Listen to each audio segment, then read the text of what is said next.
All right, the EMA play. Let's look at it for the first time. 1 hour, 4 hour for direction, support and resistance, zones, supply and demand, fair value gap. This I don't know what that is still. Anyways, drop down to LTF. I mean, this as in I just don't know what it is. I just never studied the ICT stuff. Drop down to lower time frames, 15 minute and 5 minute for POI position of interest. I imagine trend changes, price approaching a support and resistance level or zone, liquidity points on the 1 hour, 4 hour candlestick patterns. Hold on. Trend changes approaching. This is not detailed enough. This is like first grader doing his homework. This needs to be PhD level type shit. So this needs a lot, like trend changes. Okay, what does that even mean? What does that even look like? What are the metrics to like identify a trend change? How do you know when it has changed trend? Like no bias. Like how do you know? You know, what's the word I'm looking for? It's not that no bias. It's mechanically. Like how do you know mechanically that it has trend changed, right? Like that's the level you want to start thinking. Price approaching a support and resistance level or zone. Price approaching a support and resistance level or zone, liquidity points on the 1 hour, 4 hour candlestick patterns.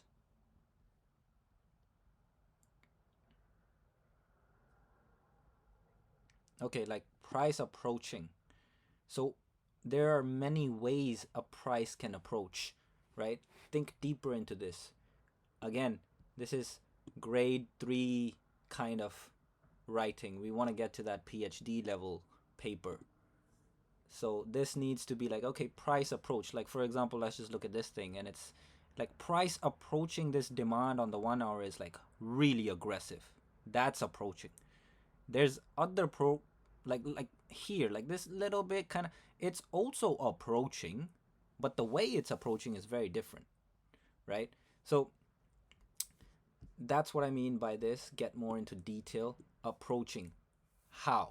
You know, the different ways market approaches a support and resistance level really changes the dynamic of the game. If you play poker, then it changes the dynamic of the table. It's like you might think, oh my god, you have a good hand, you have a good deal because it's coming to the support. But then maybe the way it's coming to the support, the train is too fast.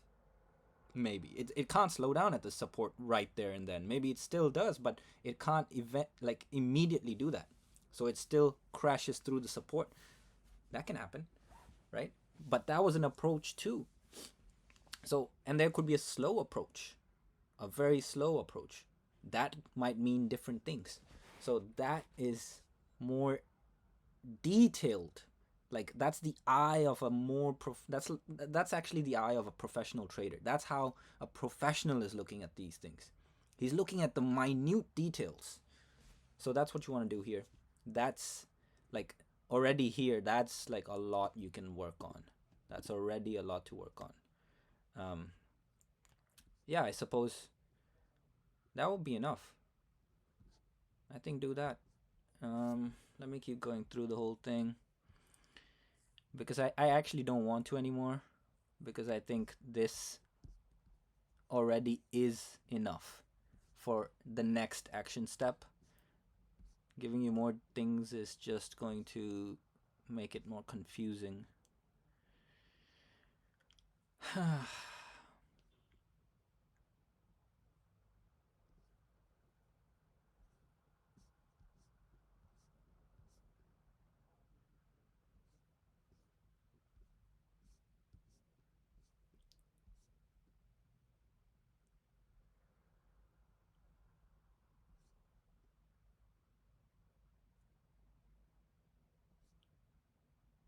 Okay, I'm just having a look at this, and this kind of a situation is like, it's really nice. You really want to be in these trades, but in real time, hard to execute. Hard.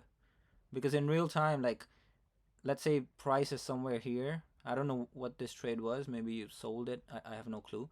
But in real time, there are times that you sell here and then it goes back up and probably hits you, stops you out. And then there are other times where trade just goes like that. And so this can really, like, the mind is really troubled to take these kind of trades every single time, because it also will see the pattern of the stop losses getting hit. And so it's a bit scared to sell here if that was the trade you look like, if that is the trade here, unless I'm wrong and I'm looking at the complete wrong thing. But yeah, anyways, regardless, that scenario does play out. So you really want to factor that in, like look at that and be like, okay, I might go through that thing, I might experience that, I might have that reaction. So how do I put some protocols around that? Like, do I play this or do I ignore this, or like what's my thing? Like, do I am I somebody that is going to feel terrible if I knew that I could have taken this trade but I did not, or I could not because I didn't plan a system for it? um, so many things, like, it's no one right fit all thing. It's like, it's more so about you having self-awareness, and I'm just giving you these questions that you can think about, because I want you to think about what these questions mean, not the questions themselves, but the way I'm thinking. Like, if anything, learn from me the way I am thinking. That's all. Because when you can do that, then you don't need me to show you or tell you these things anymore, because you will be picking them up on your own. And that's an amazing place to be. You are really independent, you're really in control. And then that's like the next level of trading. Then you could really build something really sophisticated. EMI is beginning to cross.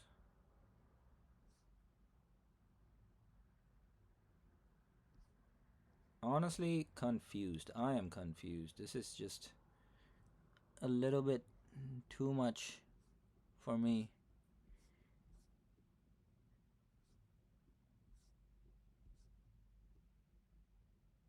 Um,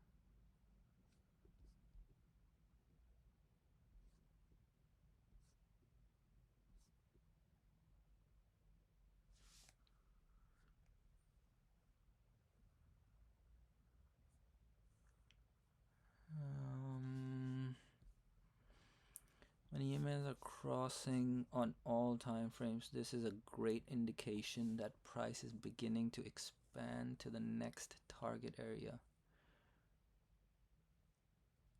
Ah, okay.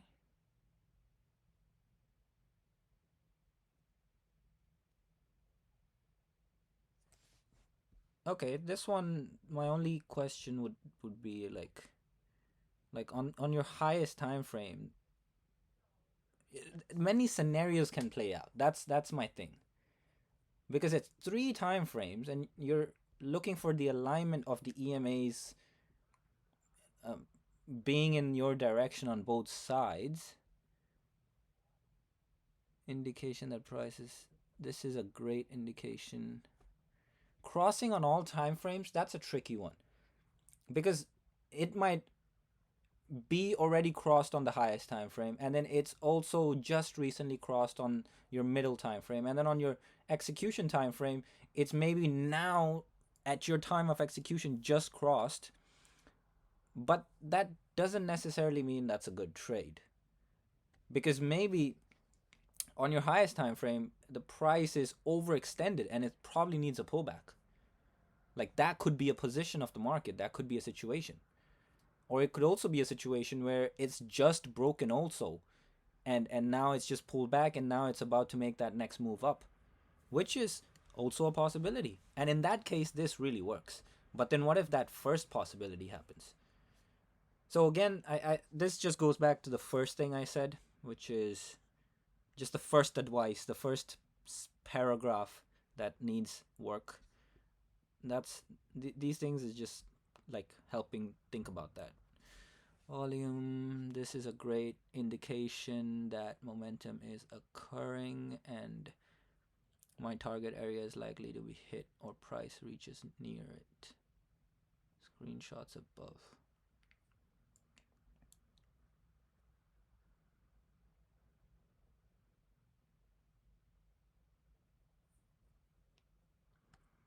ATR.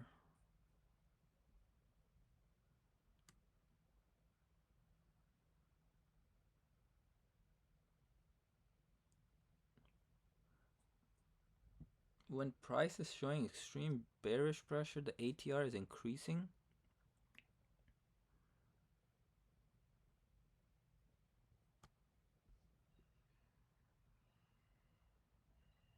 What? ATR decreasing?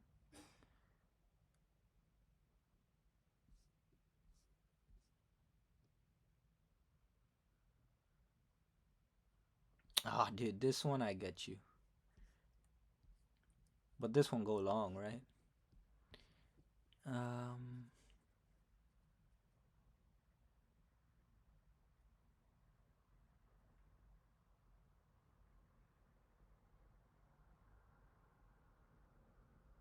what is this? What's going on?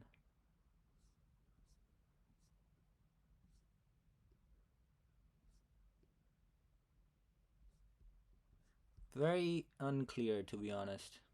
It's very difficult to understand what is going on.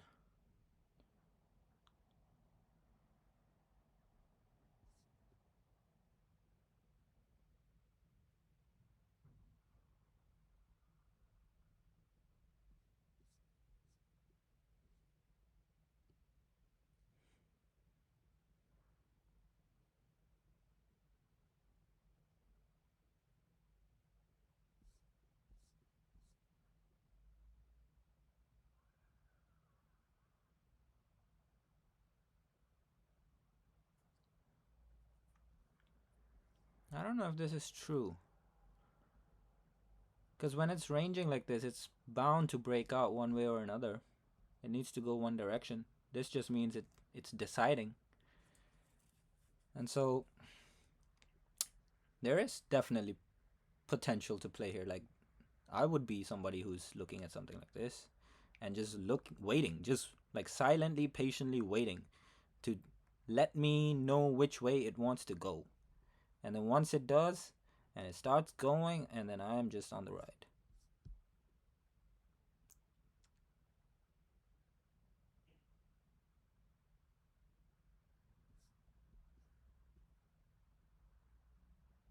This one's a tricky one. It goes either way.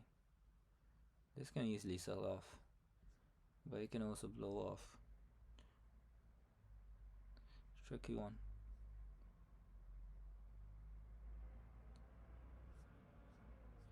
Yep. Yeah, that's. I would really go back to just this. Honestly, that is the thing that would move your needle the most right now. Just this. The thing I talked about early on about this. That will be the game changer for you. All right. That's it.